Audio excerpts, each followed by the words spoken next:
আমরা এখন কালীঘাটে মুখ্যমন্ত্রীর বাড়ির সামনে দাঁড়িয়ে আছি এবং আমরা বৃষ্টির মধ্যে দাঁড়িয়ে আছি। আমাদেরকে সিনিয়র অফিসিয়ালসরা আসেন প্রথমে কথা বলতে। আমরা তাদেরকে জানাই যে আমরা স্বচ্ছতার দাবিতেই এসেছি।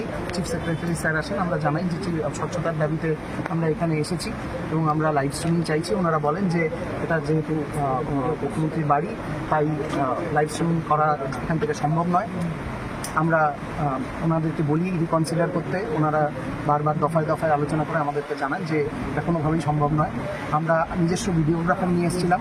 আমাদের ভিডিওগ্রাফারকে আমরা বলি যে ভেতরে নিয়ে যাওয়ার অ্যালাউ করতে এবং ভিডিওগ্রাফির ফুল প্রসেসটা যাতে আমরাও করতে পারি, দ্বিপাক্ষিক একটা যাতে ভিডিওগ্রাফির ব্যবস্থা হয়, সেই কথাটা আমরা ওনাদেরকে রিকোয়েস্ট করি।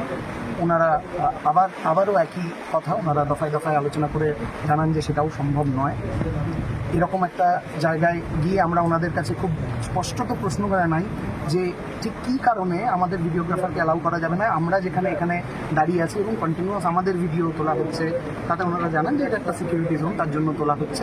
আমরা সে কথাও মেনে নিয়ে তাদেরকে জানাই যে তাহলে তাদের যে ভিডিও ওনারা তুলবেন বলছেন, সেই ভিডিওর সমস্ত ভিডিওগ্রাফি প্রসেসের সাথে আমাদের যাতে একজন প্রতিনিধি থাকে, যাতে কোনো রকম কোনো টেকনিক্যাল সমস্যা হলে সে যাতে ব্যাপারটা দেখতে পারে এবং তারপর পুরো মিটিংয়ের শেষে যেন পুরো ভিডিওটি আমাদেরকে হ্যান্ডওভার করা হয়। আমরা এর কারণ খুবই ওনাদেরকে নম্রভাবে এটা জানাই যে এর কারণ আমাদের প্রতি মুখ্যমন্ত্রীর অবিশ্বাসের কোনো ব্যাপার নেই বা সাধারণ মানুষের প্রতি মুখ্যমন্ত্রীর কোনো অবিশ্বাসের ব্যাপার নেই।